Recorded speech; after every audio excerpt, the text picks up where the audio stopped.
Hello, welcome back. I am Veronica Moya, founder of Wedding Packages in New York City. And today I wanted to tell you about the disadvantages of having a family member or a friend officiate your ceremony. I know it's tempting and it seems like a good idea at first, but it is not. And this is why. Some of the things that can happen when you have a family member or a friend officiate your ceremony is, number one, that the wedding ceremony is not going to turn out the way you hoped it would.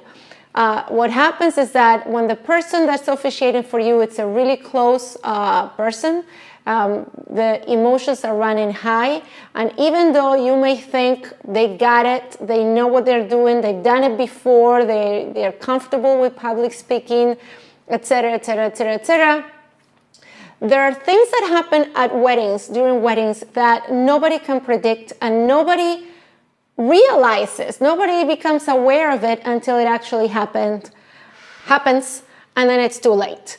There's nothing you can do. And I'm speaking from personal experience. This happened to me at my wedding. We made so many mistakes. Both my husband and I are in the wedding business, and we've been in the wedding business for many years by the time we got married.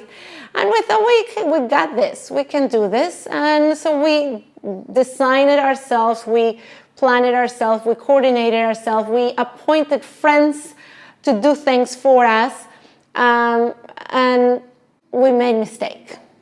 So I'm giving you really good advice. There's a lot that goes on, a lot that happens that you don't think it will happen, but then it does. And the reason why they get nervous and new things happen is because when you and your loved one are in front of each other on your wedding day, your feelings for each other heighten.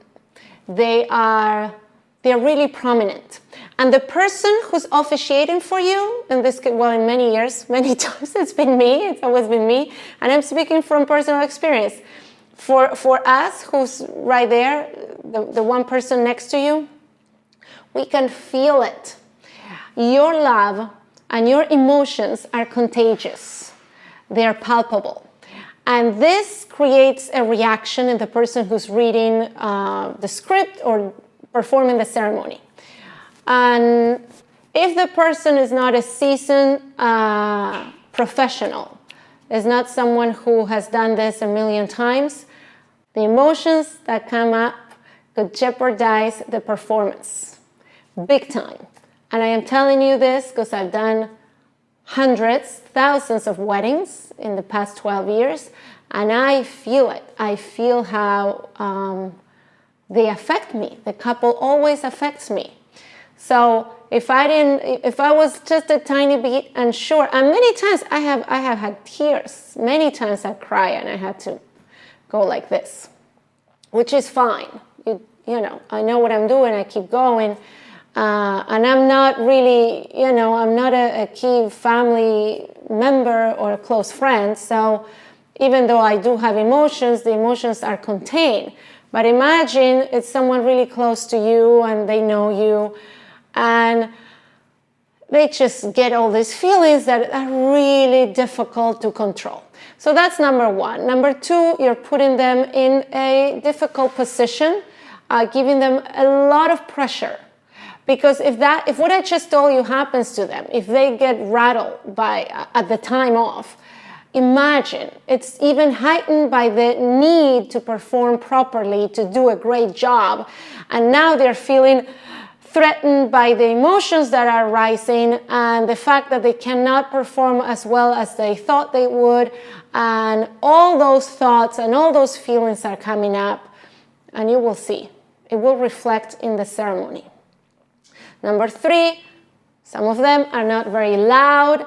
They're not articulating things the way you want them to, and it can create that either you or your spouse will be disappointed and frustrated. And that also happened to me. My husband didn't like the person who performed our ceremony was not loud enough, and He wasn't the greatest. And again, I made that mistake. We had a friend do our ceremony. That's why I'm telling you. Can I tell them to gather around? Yeah, Circle. yeah. Everyone, hello. Please gather We can around. go under. Very happy and thank you all for being here. I know that's your job. I'll take the microphone. Another reason why it's not a good idea to have a family member or a friend perform your ceremony is because things happen with family members and with friends. Down the line, down the road, your relationship may change. People fight, people drift apart for many reasons, and it would be a pity to have your most important day in your life, all your videos, all your photos, with that one person that perhaps disappoints you later on, and now you had to see all your wedding pictures and videos with this person. This person officiated for us, we were like this at the time, and then this happened, and you know what I mean? I'm also telling you that didn't happen to me, but it happened to a bride that we work with. They didn't use our officiant. She had her own officiant friend. And then 2 weeks after the ceremony, something must have happened because she called me and asked me if we could redo the paperwork and have someone else sign it. And by then it was too late because the license had been sent to city clerk's office, so we couldn't change it. But so it will be forever. They will have this person's name in their marriage certificate. So those are some of the reasons. Now, if you're set on having your friend or your family member officiate your wedding, I strongly recommend that you have them read this book written by my husband, actually. He is quite fantastic, very eloquent in this book. He is very detailed, gives a lot of really good advice. Even for me, I read the book and he picks up on things that I never thought of. And I've done, like I always say, many, many, many weddings.